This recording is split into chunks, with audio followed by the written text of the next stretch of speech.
నమస్కారం ఘంటారావానికి స్వాగతం. ముందుగా ప్రధానాంశాలు. రాష్ట్రంలో నిరంతరాయంగా ఉద్యోగాల భర్తీకి చర్యలు, నిరుద్యోగుల ఆకాంక్షలు నెరవేరుతున్నాయన్న సర్కార్.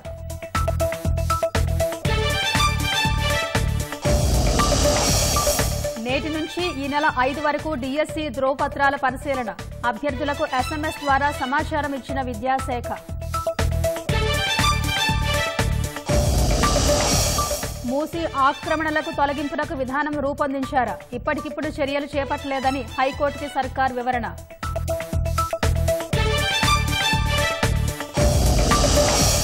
సూర్యాపేట, ఆదిలాబాద్ జిల్లాలో ఘోర రోడ్డు ప్రమాదాలు, 3 యువకులు సహా 8 మంది మృత్యువాత.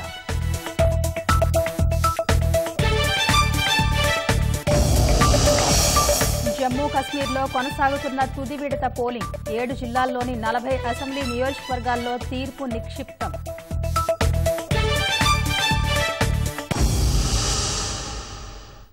రాష్ట్రంలో నిరుద్యోగుల ఆకాంక్షలు నెరవేరుతున్నాయని, ఉద్యోగాల మేళా కొనసాగుతుందని ప్రభుత్వం పేర్కొంది. అధికారంలోకి వచ్చిన వెంటనే టీజీపీఎస్సీని ప్రక్షాళన చేసి అడ్డంకులు తొలగించి పెండింగ్లో ఉన్న ఫలితాలు విడుదల చేసి నియామక పత్రాలు అందించినట్టు తెలిపింది. దేశంలో ఎక్కడా లేని విధంగా జాబ్ క్యాలెండర్ ప్రకటించి నిరంతరాయంగా ఉద్యోగాల భర్తీ నిర్వహించే వినూత్న విధానం అనుసరిస్తున్నట్టు వెల్లడించింది. నిరుద్యోగులకు ఉద్యోగ ధీమాతో పాటు నియామకాల ప్రక్రియలో పారదర్శకతను అమలు చేస్తున్నట్టు పేర్కొంది.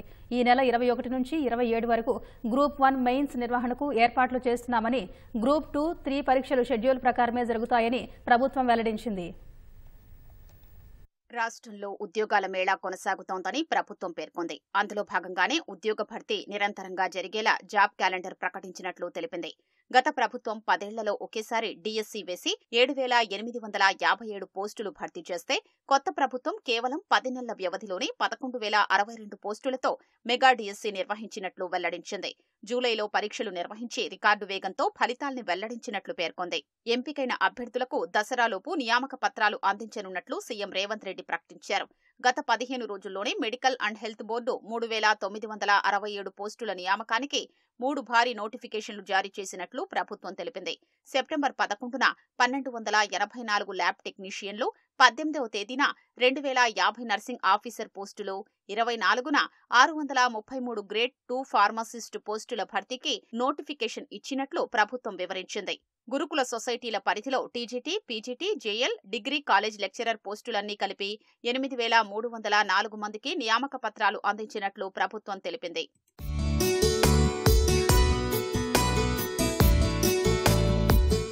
టీజీపీఎస్సీ ఇచ్చిన 26 నోటిఫికేషన్ల ద్వారా సుమారు 17,341 ఉద్యోగ నియామకాలు వివిధ దశల్లో ఉండగా, వాటిలో కొన్నింటి ప్రక్రియ పూర్తయి నియామక పత్రాలు అందించినట్లు సర్కార్ వెల్లడించింది. ఇటీవలే నీటిపారుదల శాఖలో 687 మంది ఏఈఈలకు ముఖ్యమంత్రి రేవంత్ రెడ్డి నియామక పత్రాలు అందించినట్లు పేర్కొంది. గత ప్రభుత్వం పెండింగ్లో పెట్టిన గ్రూప్ 4 ఫలితాల్ని టీజీపీఎస్సీ వెల్లడించిందని, 8,180 పోస్టుల నియామకాలకు ధృవపత్రాల పరిశీలన కొనసాగుతోందని ప్రభుత్వం తెలిపింది. సంక్షేమ శాఖల్లోని 581 హాస్టల్ వెల్ఫేర్ ఆఫీసర్ల పోస్టులు, 53 డివిజనల్ అకౌంట్స్ ఆఫీసర్ పోస్టుల ఫలితాలు వెలువడ్డాయని తెలిపింది. గతంలో పేపర్ లీకేజీతో గందరగోళంగా మారిన గ్రూప్ 1 పరీక్షను అధికారంలోకి వచ్చిన వెంటనే రద్దు చేసి 563 పోస్టులతో కొత్త నోటిఫికేషన్ ఇచ్చినట్లు ప్రభుత్వం పేర్కొంది.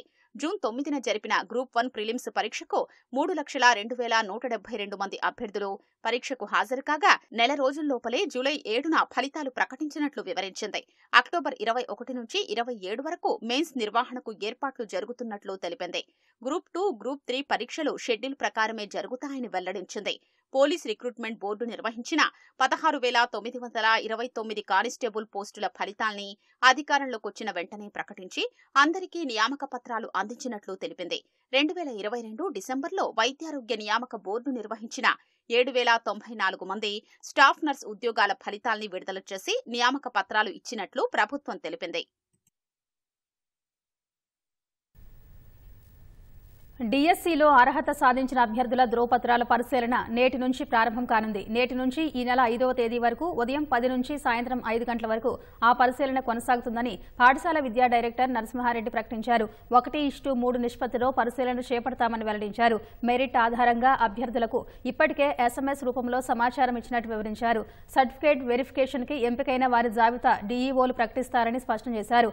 అభ్యర్థులు డీఈఓలు గుర్తించిన కేంద్రాల్లో ఒరిజినల్ సర్టిఫికేట్లతో పాటు 2 2 సెట్ల ఫోటో కాపీలతో హాజరు కావాలన్నారు. సాధారణంగా టీజీపీఎస్సీలో జీఆర్ఎల్ ఇచ్చిన తర్వాత 15 లేదా 30 రోజుల్లో 1:3 నిష్పత్తిలో అభ్యర్థులను ప్రకటిస్తారు. కానీ డీఎస్సీలో మాత్రం జీఆర్ఎల్ ప్రకటించిన మరుసటి రోజే ధ్రువపత్రాల పరిశీలన ప్రకటించడంతో కొందరు అభ్యర్థులు ఆందోళన చెందుతున్నారు.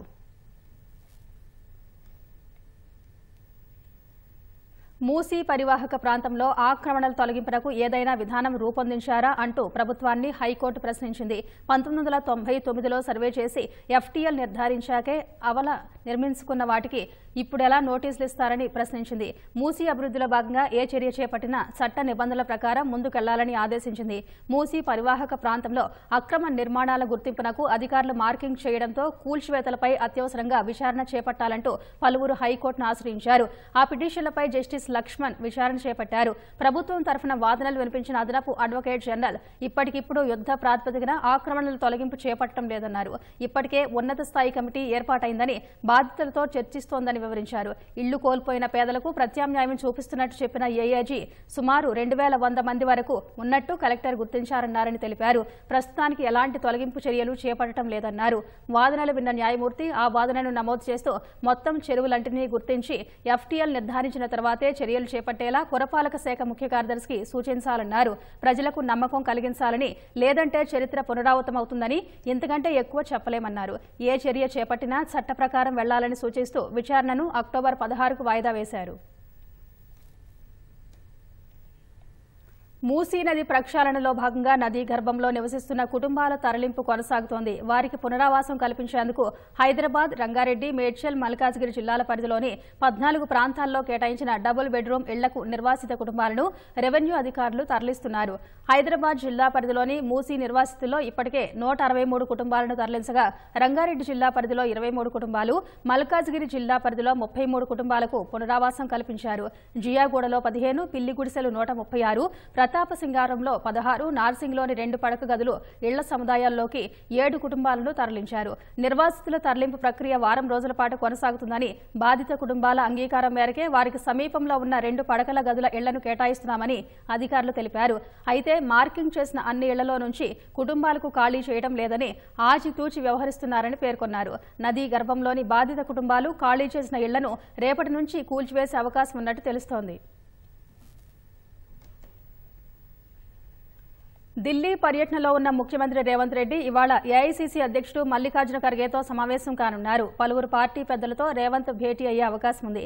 రాష్ట్రంలో 10 నెలల ప్రభుత్వ పాలన ఎలా ఉంది, ఆక్రమణలను తొలగించేందుకు ఏర్పాటు చేసిన హైడ్రా, మూసీ నది ప్రక్షాళన తదితర అంశాలపై ఢిల్లీ పెద్దలకు సీఎం వివరిస్తారని పార్టీ వర్గాలు చెబుతున్నాయి. హైడ్రా కూల్చివేతలతో క్షేత్రస్థాయిలో వస్తున్న వ్యతిరేకత వచ్చే స్థానిక సంస్థల ఎన్నికలపై ప్రభావం చూపుతుందని పార్టీ సీనియర్ నాయకులు అంచనా వేస్తున్నారు.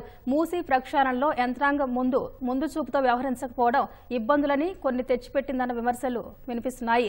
మూసీ పరివాహక ప్రాంతంలో నివసిస్తున్న ప్రజలు బఫర్ జోన్ పరిధిలోకి వస్తే ఎక్కడ కూల్చివేస్తారో అన్న భయం ప్రజల్లో వ్యక్తమవుతోంది. ఇప్పటికే హైకోర్టు ఆ విషయంపై తీవ్రంగా స్పందించింది. హైడ్రా వ్యవహార శైలిని తప్పుపట్టింది. ఆ విషయాన్ని కాంగ్రెస్ పెద్దలకు సీఎం రేవంత్ రెడ్డి వివరించే అవకాశం ఉన్నట్టు తెలుస్తోంది. తమ లక్ష్యం కూల్చివేతలు కాదని, చెరువుల పునరుద్ధరణ మాత్రమేనని హైడ్రా కమిషనర్ రంగనాథ్ స్పష్టం చేశారు. హైడ్రాపై అసత్య ప్రచారాలను ప్రజలు నమ్మవద్దని విజ్ఞప్తి చేశారు. హైడ్రా తీరుపై హైకోర్టు అసంతృప్తి వ్యక్తం చేసిన నేపథ్యంలో వివిధ అంశాలపై స్పందించిన రంగనాథ్ మూసీ సుందరీకరణతో హైడ్రాకు సంబంధం లేదన్నారు. కూల్చివేతలన్నీ హైడ్రావి కావని స్పష్టం చేశారు. సామాజిక మాధ్యమాల్లో విషయాలు ప్రజలను భయభ్రాంతులకు గురిచేస్తున్నాయన్నారు. హైదరాబాద్ లో ప్రభుత్వ స్థలాలు, చెరువుల పరిరక్షణ, విపత్తుల నిర్వహణ కోసం ప్రభుత్వం ఏర్పాటు చేసిన హైడ్రాపై హైకోర్టు అసంతృప్తి వ్యక్తం చేసింది. కూల్చివేతల వ్యవహారంలో గతంలో ఇచ్చిన తీర్పుల ఉల్లంఘన జరిగిందని తీవ్రస్థాయిలో ఆగ్రహం వ్యక్తం చేసింది. ఈ నేపథ్యంలో హైడ్రా పనితీరును వివరిస్తూ కమిషనర్ రంగనాథ్ ప్రకటన విడుదల చేశారు. కూల్చివేతలే లక్ష్యంగా హైడ్రా పని చెయ్యట్లేదని, చెరువుల పునరుద్ధరణకు పాటుపడుతోందని స్పష్టం చేశారు. పేదలు, మధ్యతరగతి ప్రజల ఇళ్లను హైడ్రా కూల్చడం లేదన్న ఆయన ఆ విషయాన్ని ప్రజలంతా గమనించాలని విజ్ఞప్తి చేశారు. ఔటర్ రింగ్ రోడ్డు వరకే హైడ్రా పరిధి ఉందన్న రంగనాథ్ నగరంలోనే కాదు, రాష్ట్రంతో పాటు ఇతర రాష్ట్రాల్లో కూల్చివేతల్ని హైడ్రాకు ఆపాదించి సామాజిక మాధ్యమాల్లో ప్రజల్ని భయభ్రాంతులకు గురిచేస్తున్నాయని వివరించారు.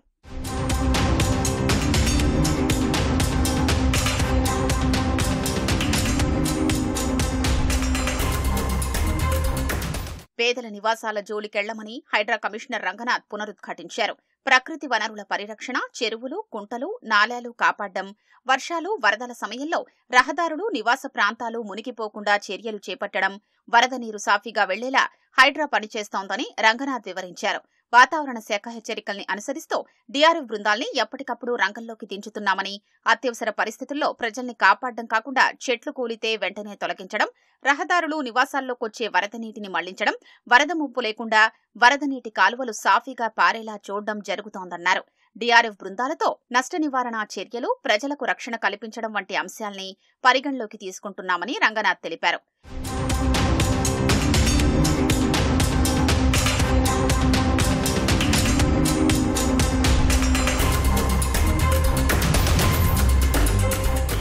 ఒకప్పుడు నగరానికి లేక్ సిటీగా పేరుండేదని, గొలుసుకట్టు చెరువులు సాగు, తాగునీరందించేవని రంగనాథ్ గుర్తు చేశారు.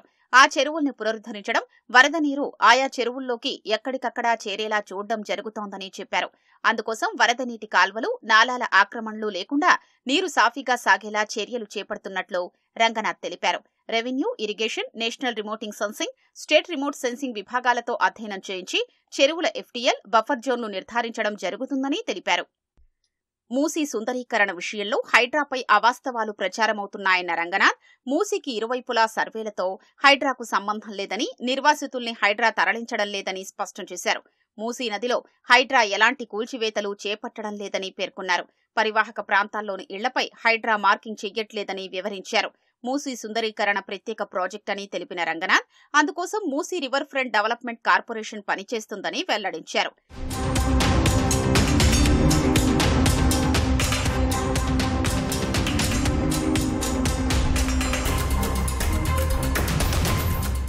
ట్రాఫిక్ విషయాన్ని హైకోర్టు ప్రస్తావించిన క్రమంలో రంగనాథ్ వివరణ ఇచ్చారు. నగరంలో ట్రాఫిక్ నియంత్రణ చర్యలపై హైడ్రా కసరత్తు చేస్తోందన్నారు. ఇప్పటికే ట్రాఫిక్ ప్రాంతాల గుర్తింపు, నివారణకు తీసుకోవాల్సిన చర్యలపై చర్చించినట్లు వెల్లడించారు. ట్రాఫిక్ ఇబ్బందులు లేకుండా సాఫీగా ప్రయాణానికి చర్యలు చేపట్టబోతున్నట్లు తెలిపిన రంగనాథ్, కాలుష్యం పెరుగుదలపైన అధ్యయనం చేస్తున్నట్లు చెప్పారు. రైతు హామీల సాధన కోసం బీజేపీ తలపెట్టిన 24 గంటల దీక్ష రెండో రోజు కొనసాగుతోంది. సోమవారం ఉదయం 11 గంటలకు ప్రారంభమైన దీక్ష ఈ రోజు ఉదయం 11 గంటల వరకు కొనసాగనుంది. కాగా రాష్ట్ర బీజేపీ నాయకులు ఇందిరా పార్క్ వద్ద ధర్నాలోనే ఉన్నారు. కాంగ్రెస్ పార్టీ ఇచ్చిన హామీలను నెరవేర్చేంత వరకు రైతులకు అండగా బీజేపీ ఉంటుందని నాయకులు స్పష్టం చేశారు. గతంలో కేసీఆర్ రాష్ట్రాన్ని నట్టేట ముంచారని, ఇప్పుడు కాంగ్రెస్ కూడా అదే దారిలో పోతుందన్నారు.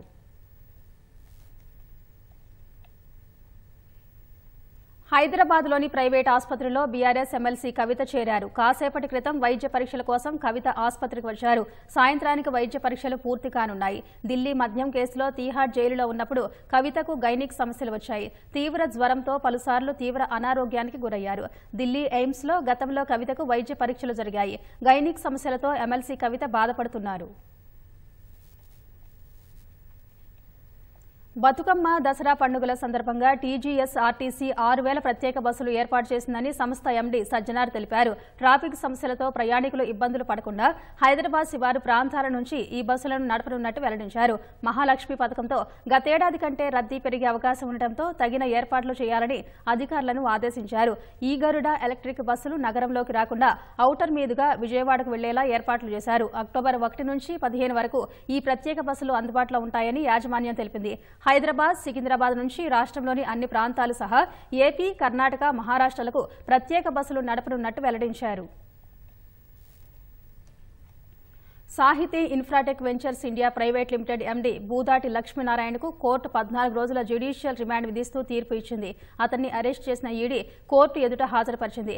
ఫ్రీలాన్స్ షాఫర్ పేరిట 700 మంది నుంచి దాదాపుగా 360 కోట్ల రూపాయలు సేకరించి వారికి అటు ఇళ్లు ఇవ్వకుండా ఇటు డబ్బులు తిరిగి చెల్లించకుండా ఇబ్బందులకు గురిచేస్తూ ఉండటంతో బాధితులు ఫిర్యాదు చేశారు.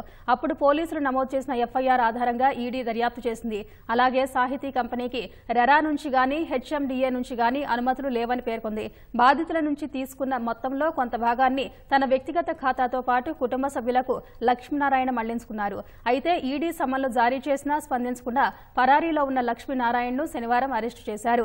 Prevention of money laundering act ప్రకారం గతంలో లక్ష్మీనారాయణను చేసిన విచారణలో 161.50 కోట్ల ఆస్తులను ఈడీ అటాచ్ చేసినట్టు ప్రకటన విడుదల చేసింది. అర్ధరాత్రి జరిగిన 2 వేర్వేరు ప్రమాదాలలో సూర్యాపేట, ఆదిలాబాద్ జిల్లాలకు చెందిన 8 మంది మృతి చెందారు. సూర్యాపేట జిల్లా చిలుకూరు మండలం సీతారాంపురంలోని బైక్ ని లారీ ఢీకొనడంతో 3 యువకులు మృతి చెందారు. మిర్యాలగూడ నుంచి కోదాడ వైపు ద్విచక్ర వాహనంపై వస్తుండగా ఎదురుగా వచ్చిన లారీ ఢీకొట్టినట్టు స్థానికులు తెలిపారు. మృతులు వేమలపల్లి వాసులుగా గుర్తించిన పోలీసులు కుటుంబీకులకు సమాచారం ఇచ్చారు. ఆదిలాబాద్ జిల్లా గుడిహత్నూరు మండలం మేకల గండి వద్ద అర్ధరాత్రి జరిగిన రోడ్డు ప్రమాదంలో 5 మృతి చెందారు. నిర్మల్ జిల్లా భైంసా నుంచి ఆదిలాబాద్ వస్తుండగా వారు ప్రయాణిస్తున్న కారు బోల్తా పడింది. ప్రమాదంలో 5 మృతి చెందగా మరో 3కి తీవ్ర గాయాలయ్యాయి. వారికి ఆదిలాబాద్ రిమ్స్ ఆసుపత్రిలో చికిత్స అందిస్తున్నారు. ముడా భూ వ్యవహారానికి సంబంధించిన కేసులో కర్ణాటక సీఎం సిద్దరామయ్యపై ఈడీ కేసు నమోదు చేసింది. ఇటీవల లోకాయుక్త నమోదు చేసిన ఎఫ్ఐఆర్ ఆధారంగా మనీ లాండరింగ్ నిరోధక చట్టం పీఎంఎల్ఏలోని పలు సెక్షన్ల కింద సిద్దరామయ్యతో పాటు మరికొందరిపైన ఎన్ఫోర్స్మెంట్ కేసు ఇన్ఫర్మేషన్ రిపోర్టు ఈసీఐఆర్ను నమోదు చేసింది. ఇటీవల కర్ణాటక లోకాయుక్త అధికారి ఆధ్వర్యంలో దర్యాప్తునకు ప్రత్యేక న్యాయస్థానం అనుమతించడంతో సిద్దరామయ్యపై లోకాయుక్త కేసు నమోదు చేసింది. ఎఫ్ఐఆర్లో సిద్దరామయ్యను ప్రథమ నిందితుడిగా పేర్కొంది. ఆయన సతీమణి పార్వతి, బావమరిది మల్లికార్జున స్వామితో పాటు మరో వ్యక్తి పేర్లను జాబితాలో చేర్చింది. లోకాయుక్త ఎఫ్ఐఆర్ను పరిగణలోకి తీసుకున్న ఈడీ ముఖ్యమంత్రి సిద్దరామయ్యపై కేసు నమోదు చేసింది. ఆయనతో పాటు మరికొందరి పేర్లను కూడా అందులో పేర్కొంది. జమ్మూ కశ్మీర్లో తుది విడత పోలింగ్ కొనసాగుతోంది. 3వ విడతలో 7 జిల్లాల పరిధిలోని 40 అసెంబ్లీ నియోజకవర్గాల్లో ఓటింగ్ జరుగుతోంది.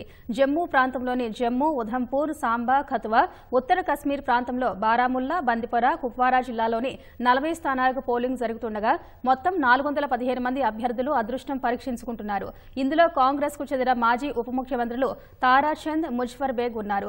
జమ్మూ కశ్మీర్ ఎన్నికల తొలి విడతలో 61.38%, రెండో విడతలో 57.31% పోలింగ్ నమోదైంది. మూడో విడత మరింత ఎక్కువ శాతం ఓటింగ్ చేయించేందుకు ఈసీ పటిష్ట ఏర్పాట్లు చేసింది. పోలింగ్ జరిగే ప్రాంతాల్లో ఎలాంటి అవాంఛనీయ ఘటనలు జరగకుండా కట్టుదిట్టమైన భద్రత కల్పించింది. జమ్మూ కశ్మీర్ ఎన్నికల ఫలితాలు అక్టోబర్ 8న వెలువడనున్నాయి. గడువులోపు ఫీజు చెల్లించలేక ఐఐటీలో సీటు కోల్పోయిన ఓ పేద విద్యార్థికి సుప్రీంకోర్టు బాసటగా నిలిచింది. ఐఐటీ ధన్బాద్లో సీటు సాధించి గడువులోగా 17,500 రూపాయల రుసుము కట్టలేక సీటు కోల్పోయిన విద్యార్థికి అడ్మిషన్ కల్పించాలని ఐఐటీ ధన్బాద్కు సుప్రీంకోర్టు ఆదేశాలు జారీ చేసింది.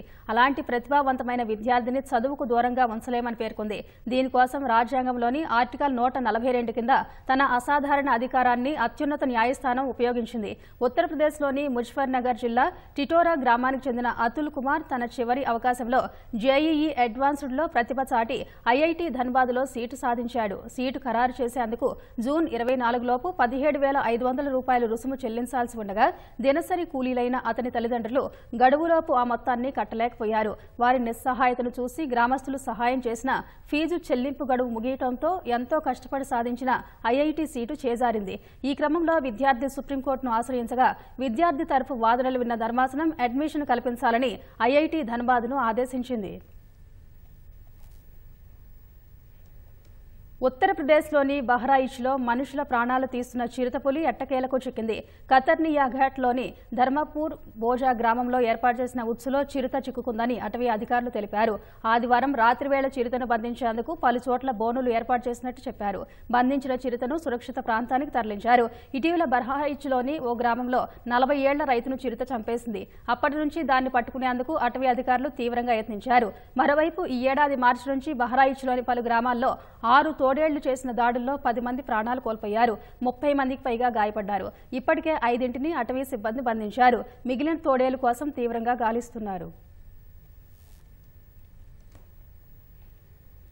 మహారాష్ట్ర ప్రభుత్వం దేశవాళీ ఆవులకు సంబంధించి కీలక నిర్ణయం తీసుకుంది. దేశవాళీ ఆవులకు రాజమాత, గోమాత హోదాను ప్రకటించింది.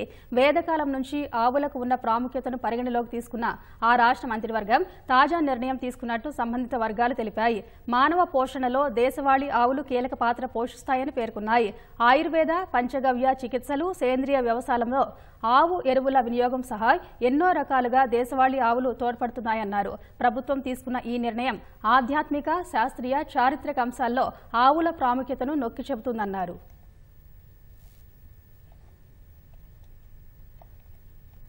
అంతర్జాతీయ అంతరిక్ష కేంద్రంలో చిక్కుకుపోయిన వ్యోమగాములు సునీత విలియమ్స్, బజ్ విల్మోర్ తమను భూమిపైకి తీసుకువచ్చేందుకు వచ్చిన స్పేస్ ఎక్స్ డ్రాగన్ క్యాప్సూల్కు ఘన స్వాగతం పలికారు.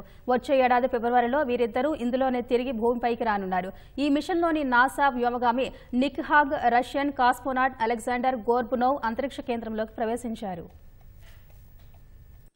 అంతర్జాతీయ అంతరిక్ష కేంద్రంలో చిక్కుకుపోయిన ఇద్దరు వ్యోమగాములను తిరిగి తీసుకొచ్చేందుకు చేపట్టిన space X dragon capsule ISS తో విజయవంతంగా అనుసంధానమైంది. ఫాల్కన్ 9 రాకెట్ తో ఫ్లోరిడాలోని కేప్ కెనావెరాల్ నుంచి దీన్ని ప్రయోగించగా ఇది ISS తో అనుసంధానమైంది. ISS తో డాకింగ్ ప్రక్రియ పూర్తి కాగానే డ్రాగన్ క్యాప్సూల్లోని నాసా వ్యోమగామి Nick Hague, Russian cosmonaut Alexander Gorbunov అంతరిక్ష కేంద్రంలోకి ప్రవేశించారు. తోటి వ్యోమగాములు వీరిని ఆలింగనం చేసుకుని ISS లోకి ఘన స్వాగతం పలికారు. దీనికి సంబంధించిన వీడియోను నాసా పంచుకుంది. వీరిద్దరూ 5 నెలల పాటు ISS లో వివిధ పరిశోధనలు చేపట్టనున్నారు.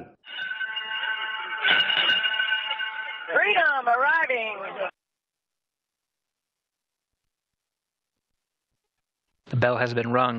Alexander Gorbunov, the first through of Crew 9, being welcomed by Expedition 72. Next up is Crew 9 Commander Nick hog, Alexander Gorbunov వచ్చే ఏడాది ఫిబ్రవరిలో భూమిపైకి తిరిగి రానున్నారు. సుదీర్ఘకాలం అక్కడే చిక్కుకుపోయిన సునీత విలియమ్స్, బజ్ విల్మోర్ వీరితో పాటు అదే మిషన్లో భూమిపైకి చేరుకోనున్నారు. వీరిని తీసుకొచ్చేందుకు అందులో 2 సీట్లను ఖాళీగా ఉంచారు. 8 రోజుల మిషన్లో భాగంగా Sunita Williams, Butch Wilmore June 6న బోయింగ్ స్టార్లైనర్ క్యాప్సూల్లో అంతరిక్ష కేంద్రానికి వెళ్లారు. వాస్తవానికి జూన్ 14న వీరిద్దరూ భూమికి తిరిగి రావాల్సి ఉండగా వ్యోమనౌకలో హీలియం లీకేజీ కారణంగా సాంకేతిక సమస్యలు ఎదురయ్యాయి. ఈ సమస్యను పరిష్కరించిన బోయింగ్ వ్యోమగాములను తిరిగి భూమిపైకి తీసుకొచ్చేందుకు స్టార్లైనర్ సురక్షితమే అని చెప్పింది. కానీ నాసా అందుకు అంగీకరించలేదు. ఈ నేపథ్యంలో స్టార్లైనర్ ఖాళీగానే భూమికి చేరింది. దీంతో Sunita Williams, Butch Wilmore ISS లోనే కాలం గడుపుతున్నారు. స్పేస్ ఎక్స్ డ్రాగన్ క్యాప్సూల్లో అంతర్జాతీయ అంతరిక్ష కేంద్రానికి వెళ్లిన హాగ్, గోర్బునోవ్ అక్కడే 5 నెలలు ఉండనుండగా సునీత విలియమ్స్, విల్మోర్ మొత్తం 8 నెలలు గడపనున్నారు. ప్రతి 6 నెలలకు ఒకసారి అంతర్జాతీయ అంతరిక్ష కేంద్రంలో తమ సిబ్బందిని నాసా మారుస్తోంది. 2020 నుంచి స్పేస్ ఎక్స్ నాసాకు ఈ టాక్సీ సర్వీస్ అందిస్తోంది. నేపాల్లో వరదలు, కొండ చర్యలు విరిగిపడ్డ ఘటనలో మృతుల సంఖ్య 205కు చేరినట్టు నేపాల్ హోం మంత్రిత్వ శాఖ తెలిపింది. 130 మంది గాయపడ్డారని, 24 మంది ఆచూకీ ఇంకా దొరకలేదని పేర్కొంది. భారీ వర్షాల వల్ల నేపాల్లో చాలా వరకు రోడ్లు దెబ్బతిన్నాయి. రాజధాని కాఠ్మాండూకు వెళ్లే అన్ని మార్గాల్లో రాకపోకలు నిలిచిపోయాయి. 1100 మెగావాట్ల ఉమ్మడి సామర్థ్యం కలిగిన 20 జల విద్యుత్ కేంద్రాలు దెబ్బతిన్నాయి. ఈ కారణంగా కాఠ్మాండూ సహా పలు నగరాల్లో విద్యుత్ అంతరాయం ఏర్పడింది. వరదలు, కొండ చర్యలు విరిగిపడటంతో సహాయక చర్యల కోసం అన్ని భద్రతా ఏజెన్సీలను మోహరించినట్టు నేపాల్ హోం మంత్రిత్వ శాఖ తెలిపింది. నేపాల్ సైన్యం, పోలీసులు సహాయక చర్యల్లో నిమగ్నమైనట్టు వెల్లడించింది. ఇప్పటి వరకు వరదల్లో చిక్కుకున్న 4500 మందిని సహాయక సిబ్బంది కాపాడినట్టు వెల్లడించింది. భారత్, బంగ్లాదేశ్ మధ్య జరుగుతున్న రెండో టెస్టు మ్యాచ్లో పలు రికార్డులు నమోదయ్యాయి. వర్షం కారణంగా 4వ రోజు తొలి ఇన్నింగ్స్ పూర్తి కాగా విజయమే లక్ష్యంగా చెలరేగి ఆడిన భారత జట్టు బ్యాటింగ్లో పలు రికార్డులు సృష్టించింది.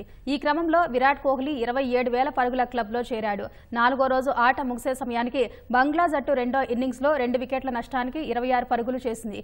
భారత్ కంటే 26 పరుగుల వెనుకంజలో ఉంది. చివరి రోజు బంగ్లా జట్టును వీలైనంత తక్కువ పరుగులకు అవుట్ చేసి విజయాన్ని సొంతం చేసుకోవాలని భారత్ ఉవ్విళ్లూరుతోంది. భారత్, బంగ్లాదేశ్ మధ్య జరుగుతున్న రెండో టెస్టు ఆసక్తికరంగా మారింది. మైదానం తడిగా ఉండటం వల్ల 2-3 రోజులు నిలిచిపోయిన ఆట 4వ రోజు పూర్తి స్థాయిలో సాగగా మొత్తం 18 వికెట్లు నేలకూలాయి. 3 వికెట్ల నష్టానికి 107 పరుగుల వద్ద తొలి ఇన్నింగ్స్ కొనసాగించిన బంగ్లాదేశ్ 233 పరుగులకు ఆలౌట్ అయింది.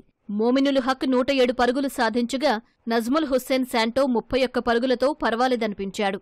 భారత బౌలర్లలో బూమ్రా 3, సిరాజ్, అశ్విన్, ఆకాష్ దీప్ 2 వికెట్లు పడగొట్టారు. జడేజాకు 1 వికెట్ దక్కగా టెస్టు క్రికెట్లో 300 వికెట్ల క్లబ్లో చేరాడు. అనంతరం బ్యాటింగ్కు దిగిన భారత జట్టు విజయమే లక్ష్యంగా 2020 మ్యాచ్ను తలపించేలా అత్యంత దూకుడుగా ఆడింది. ఆరంభం నుంచే భారత ఆటగాళ్లు రెచ్చిపోయి ఆడుతూ స్కోర్ బోర్డును పరుగులు పెట్టించారు.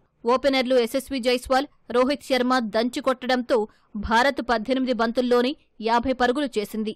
రోహిత్ శర్మ 11 బంతుల్లో 23 పరుగులు చేసి పెవిలియన్ చేరగా తర్వాత శుభ్మన్ గిల్, జైస్వాల్తో కలిసి దూకుడు కొనసాగించాడు.